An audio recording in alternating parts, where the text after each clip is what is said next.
Good morning, Mount Calvary. I am your vicar, Vicar Jacob, and I am thankful that you have decided to join us today, whether it's morning time or evening. Doesn't matter. I'm thankful that you are here with us today. As we continue going through this series or the book of Loved and Sent by Pastor Cloeter, which can be found in the link below.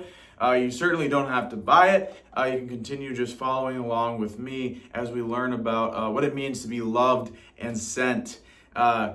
Yesterday we talked about how Pastor Cloeter has taken that famous term of prophet, priest, and king, and how he has changed it slightly to say a manger, cross, and crown. And now if somebody was to come up to you on the street and say, "Who is Jesus?" you could say, "Well, he's a manger, cross, and crown." And that might lead to some other questions as it's a little bit unique. Yesterday we saw how Jesus was born in a manger. We expect him to be born in a palace. We expect him to be born in a crib. Yet he was born in that messy manger. And how he is present with us in our lives. And how God doesn't run from the mess and the conflicts of our lives, but rather he is with us. He is with us in the mess. And today we're going to be looking at the second part of the three, the cross, and how the cross is a pardon for us. And that when our past haunts us, it pardons us.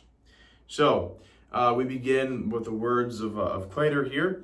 He says, "Guilty, ashamed, unworthy, trapped, remorseful, every human wrestles with these feelings. They are evidence of the bruised human condition. The fundamental meaning of the Hebrew word for sin in the Old Testament is to miss the mark. On a regular basis, we are left feeling like we've messed up and missed the target completely. If any Christian says that he or she is perfect, they're delusional. Paul wrote in the Bible, there is no one righteous, not even one. There is no one who understands, no one who seeks God. All have turned away and have fallen short of the glory of God." And as you know, God does not let sin slide. And so we see that God counters our sin, not with cruelty, but with a cross. A cross was a cruel form of capital punishment practiced by the Roman government in the first century. It was a slow, public, and humiliating form of execution. It was intended to crush rebellion and deter future revolts. Jesus' punishment by crucifixion was not an unfortunate accident. In fact, the prophet Isaiah, many centuries ago, said that he was pierced for our transgressions, he was crushed for our iniquities. The punishment that brought us peace was on him, and by his wounds we are healed. See, in the cruelty of the cross, we have peace. We have been delivered. We have been even pardoned. We see God's heart to forgive. When I'm haunted by the past, that cross means pardon for what I cannot change. When there is no redo, the cross means a clean slate. When I'm in the wrong, the cross of Christ declares me right. When I'm trapped by guilt, that cross, that old rugged cross means substitution. His life for my life.